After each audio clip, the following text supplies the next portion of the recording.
Oui, donc pour le groupe qui s'occupe du bras robot, Guillaume qui m'a demandé ça. Comment évaluer le couple maximum que devra encaisser le cerveau, les cerveaux en général du bras. Alors, il faut faire des hypothèses, parce qu'il y a plusieurs cerveaux. Alors, quel est le cerveau qui est susceptible d'être le plus sollicité? Alors, évidemment, c'est celui-là, là. Et dans quelle situation ce cerveau-là va être le plus sollicité lorsque le bras sera tendu, allongé comme ça, ici. Et on va démontrer pourquoi. Éventuellement, évidemment, il faut rajouter une pièce ici, euh, une masse, disons qu'un petit bras comme ça, la masse maxi qu'elle peut véhiculer, c'est 1 kilo, mettons, hein, partons sur cette hypothèse. Alors, mathématiquement, comment on modélise le problème? C'est un problème de force, hein. Donc, je ne sais pas si vous avez découvert les forces au collège. Oui, vous les avez découvertes. Donc, dans le cas d'un corps qui est en translation, hein, si je prends ici une pièce qui est en translation ici, à quelles conditions, donc sous l'action d'une force, à quelles conditions elle sera en équilibre?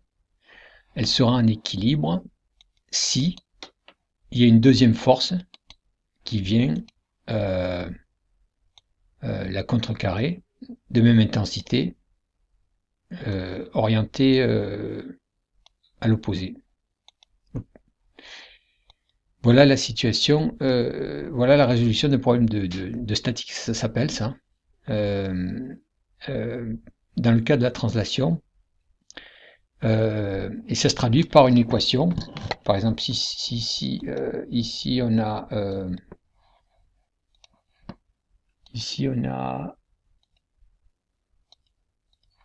okay. Supposons qu'ici on est F1, F2.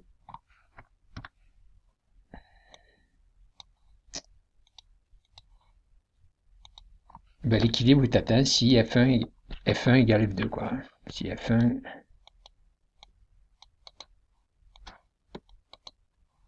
égale F2.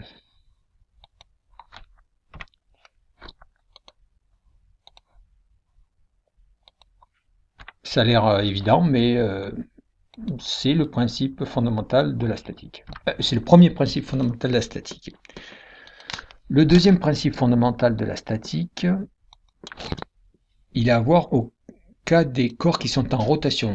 Sous quelles conditions un corps, sous quelles conditions portant sur les forces, un corps en rotation est en équilibre. Mais prenons le cas donc de l'arbre du bras robot. Mettons en place le point de pivot, si vous voulez, ici, l'axe de rotation du cerveau dont nous voulons étudier le couple.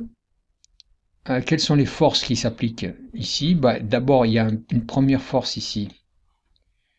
Alors, on ne sait pas, donc, qui s'attache au point de gravité ici. Donc, le point de gravité, donc, copier, le point de gravité du bras, d'abord. Le point de gravité du bras sur lequel il y a la force qui s'appelle, vous le savez tous, le poids. Donc on appellera ça le poids du bras. Hein, le poids du bras.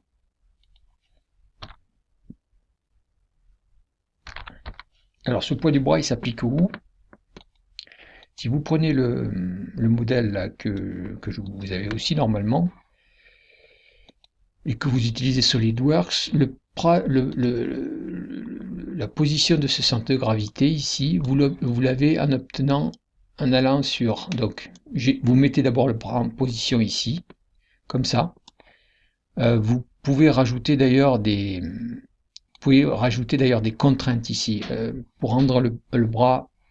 Moi j'ai rajouté les contraintes ici Donc une contrainte ici entre ces deux plans là, pour qu'ils soient parallèles. J'ai rajouté une contrainte ici entre ce plan et la base ici. Et la base ici. Et puis voilà. Donc si vous prenez les propriétés de masse ici, donc si vous vous mettez comme ça dans cette situation ici, et que vous prenez les propriétés de masse, vous voyez apparaître ici donc le poids. Alors ça demande de vérification, on en reparlera plus tard. Donc 262 grammes, le centre de gravité X, alors X vous l'avez là, XX, c'est-à-dire que le centre de gravité qui apparaît ici, là, ici, quand j'ouvre et quand je ferme la boîte propriété de masse, il y a ça qui apparaît, c'est le centre de gravité.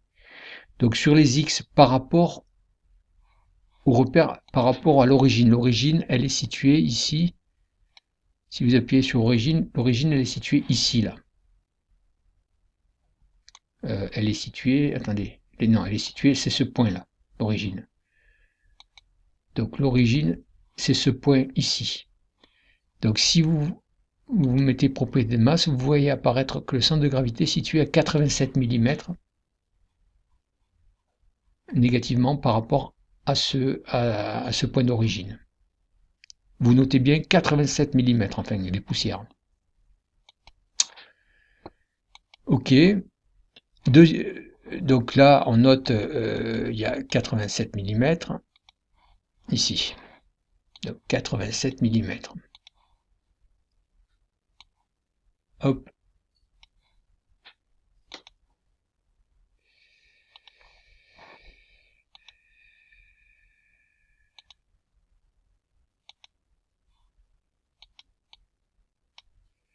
Environ, hein.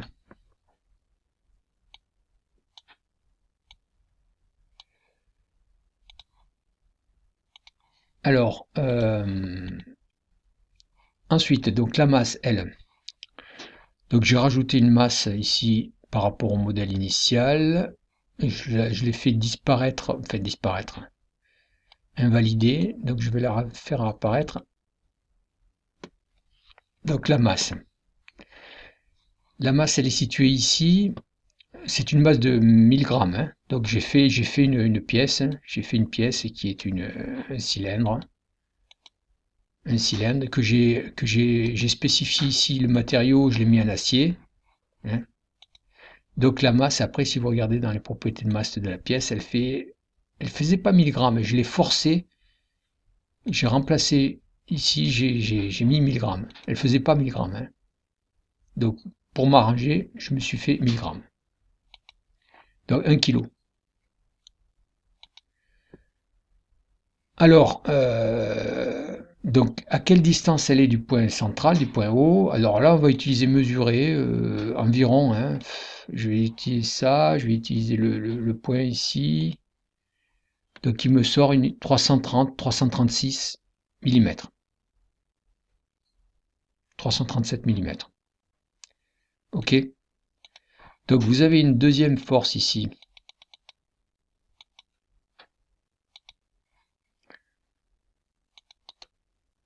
Une deuxième force qui est le poids de la pièce.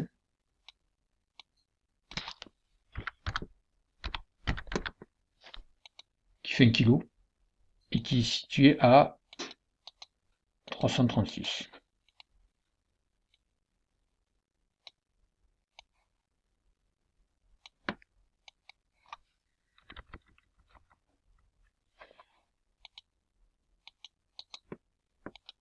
Donc, je ne sais pas si j'ai pas fait des erreurs en rapportant les chiffres entre le logiciel SolidWorks. 336, ouais, peut-être. De toute façon, tu le referas. Vous le referez si ça ne va pas. Donc, donc ici, cette situation va être contre. C'est grâce au cerveau que le bras va être équilibré. Et le cerveau, qu'est-ce qu'il exerce sur notre bras? Il exerce un couple. Donc un couple qui va contrecarrer l'effet de ces forces ici. Un couple qui va être centré sur ce point-là.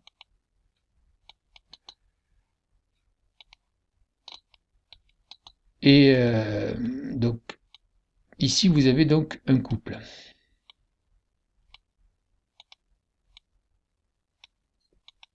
Que j'ai représenté sous forme de cette flèche tournante ici. Donc comment on écrit ici l'équation de statique qui correspond en fait à l'application du deuxième principe. Ça c'est le premier principe. Ici, premier principe de la statique. Le deuxième principe de la statique, il dit quoi? Il dit que la somme des moments, donc je vais l'écrire ailleurs, je vais l'écrire ici. Donc la somme des moments des forces est égal à 0. Question, c'est quoi un moment? Bien, le moment d'une force, si tu prends le moment de P du poids du bras par rapport au point O, le moment de P, le moment de la force P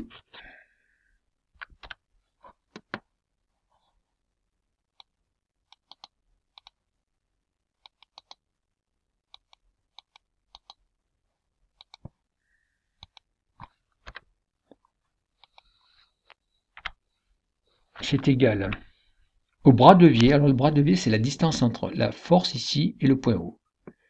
Là, 87, c'est le bras de levier. Alors le bras de levier que multiplie l'intensité de la force. Qui multiplie la force.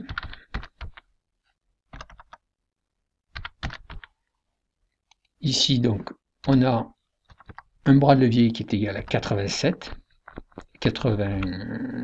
ouais, millimètres, donc on va le mettre en mètres de suite.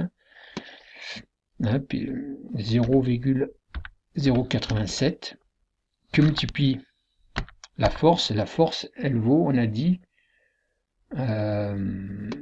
267 grammes, ou je sais pas combien, bon, peu importe, vous referez les calculs, 270 grammes, alors on va le mettre en kilos, 0,27 kg, et pour le mettre en newton, une force est en newton, il faut multiplier par 9,81. Et vous avez ici un moment qui est égal à 0,087 que multiplie 0,27 que multiplie 9,81, ça nous fait 0,23 newton mètre. Ok, donc l'unité que nous utiliserons pour les moments, ce sera du newton mètre. Vous faites pareil pour le... Alors vous faites pareil pour le moment du poids de la pièce par rapport au point O. Donc ça c'est les moments par rapport au point O, hein, on est d'accord? Par rapport au point O. Par rapport au point O, on appelle ça.